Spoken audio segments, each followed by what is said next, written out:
The Speaker of the National Assembly, Thoko Didiza, has welcomed the outcome of an engagement between the Ad Hoc Committee and one of its witnesses, Paul O'Sullivan, to appear before it in person tomorrow. The committee is probing allegations of criminal infiltration, corruption and political interference in the criminal justice system. Now, O'Sullivan, who's been accused of interference and also for the impersonation of an IPID officer, had initially refused to appear, citing serious security concerns. Some parties serving on the committee had called for O'Sullivan to be summoned by Parliament, which would make his in-person appearance compulsory. Didiza had called for further engagement between the committee and O'Sullivan before heading the route of issuing a summons, which she now says has reaped obvious positive results.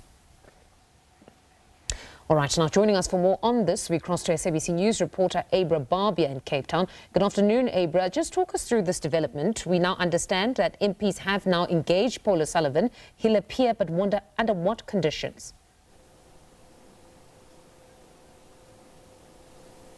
Fundo, good afternoon. Look, I have not heard the committee make any reference to extra security ahead of the appearance tomorrow or during his appearance tomorrow. What we do know is that the evidence leader, Advocate Norman Arends, in reference to Mr. Brown Mogotsi at least, he said that Mr. Mogotsi and the head of Parliament's parliamentary security team have been in constant contact about measures that may be put in place. So I'm assuming that Mr. O'Sullivan has also been given the assurance and that he's also been in contact with the necessary people about the security for tomorrow. But as I say, I haven't heard anything specific in terms of extra security. What I can tell you is usually ahead of all sittings, they have a sweep of the room, whichever venue the committee will be sitting in. So that means cops come in, they have the K9 units come in, they ask everyone to leave the committee room, then they have a sweep of the room. And then obviously things progress as per normal. So I'm assuming that's going to be the case again tomorrow, and we will only see tomorrow if extra security will be deployed. But as far as I'm aware right now, it will be a normal sitting with the usual suspects in attendance. Mfundo?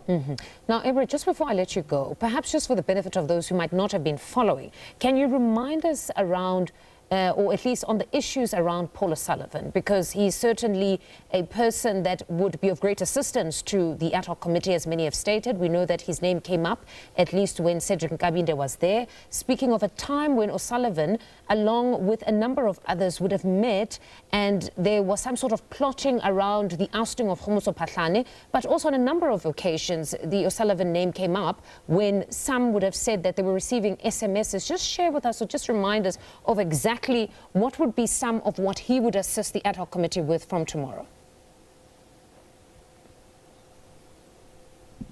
In a nutshell, MPs on this committee feel that Mr. Paul O'Sullivan, a forensic analyst in South Africa, has just had his fingers in too many pies when it comes to his dealings with the criminal justice system. And by that, I'm not saying that there are allegations about criminality where he is directly involved. By that, I mean his name is always behind the scenes as somebody who, as a civilian, who knows too much about the dealings of the SAPS. His name has popped up a few times, and we have heard parties like the MKP and the EFF saying things like, does this man think he's running our criminal justice system? The EFF leader, Julius Malema, just said something along those lines now again before I came here. So it has everything to do with his influence over the police in South Africa. Was he part of any decision-making, any big decision-making? What is his relationship with key role players within the SAPS in the country? So those are the things that is likely to be discussed tomorrow, that's likely to come out tomorrow. Also, evidence or information that he has, how he's received it, and who he's shared certain information with. These are all things that's likely to be discussed over the next 2 days.